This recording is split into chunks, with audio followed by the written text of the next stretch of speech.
Дараагийн мэдээ.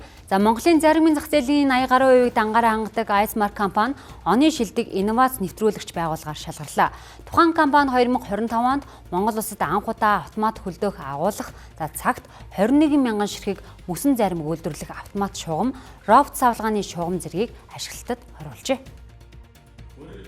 1996 онд Бамбар торхон заримгаар үйл ажиллагаагаа эхлүүлж, хөлдөөсөн бүтээгдэхүүний зах зээлд хөл тавьсан Icemark компани нь 20 гаруй брендийн 100 гаруй нэр төрлийн заримыг үйлдвэрлэж байна. Мөн 10,000 гаруй харилцагчийг нэгтгэн Монгол орны 21 аймгийн бүх сумдад бүтээгдэхүүнээ дасралтгүй хүргэж байгаамаа. Icemark компани үйлдвэр нь нийт 9 цехтэй хоногт 880 мянган ширхэг заримыг 10 тонн савлсан мөс үйлдвэрлэх хүчин чадалтайгаар үйл ажиллагаагаа явуулж байна.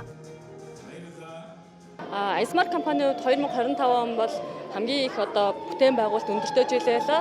Бидний хувьд бол энэ жилийг бол яг үйлдвэрлэлийнхаа хүчин чадлыг нэмэгдүүлсэн шин тоног төхөөрөмж автоматжуулалтын үйл ажиллагааг хийж бүрэн гүйцэд ашиглалтанд оруулсан жил байлаа.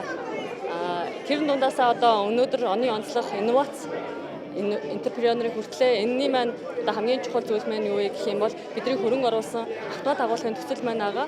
Автомат агуулгын хувьд гэх юм бол Монгол бол автомат агуулгууд байдаг ч гэсэн Монгол улсын хэмжээнд анхны хөлдөөсөн бүтээгдэхүүний автомат агуулгыг амжилттайгаар Монгол улсад анх удаа нэвтрүүлсэн маань бидний инновацлог хөрөнгө оруулалт байлаа.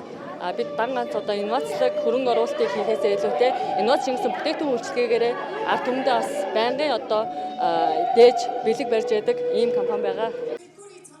Icemark компани зөвхөн үйлдвэрлэл бүтээгдэхүүнүүдээр хязгаарлагдах бус олон улсад хүлээн зөвшөөрөгдсөн хүнсний салбарын 5 стандартыг нэг доор нэвтрүүлэн байгаль дээлтэй ногоон үйлдвэрлэл доктортой хүчлийг хамтд нь уялдуулан ажиллаж байгаараа онцлогтой. Тус компани цаашид байгалийн баялаг, уламжлалт үндэс зүйлсийг орчин үеийн технологитой хослуулан инновацийн шийдлээр Монголын уламжилт амтыг дэлхийд таниулах зорилготойгоор ажиллаж байна.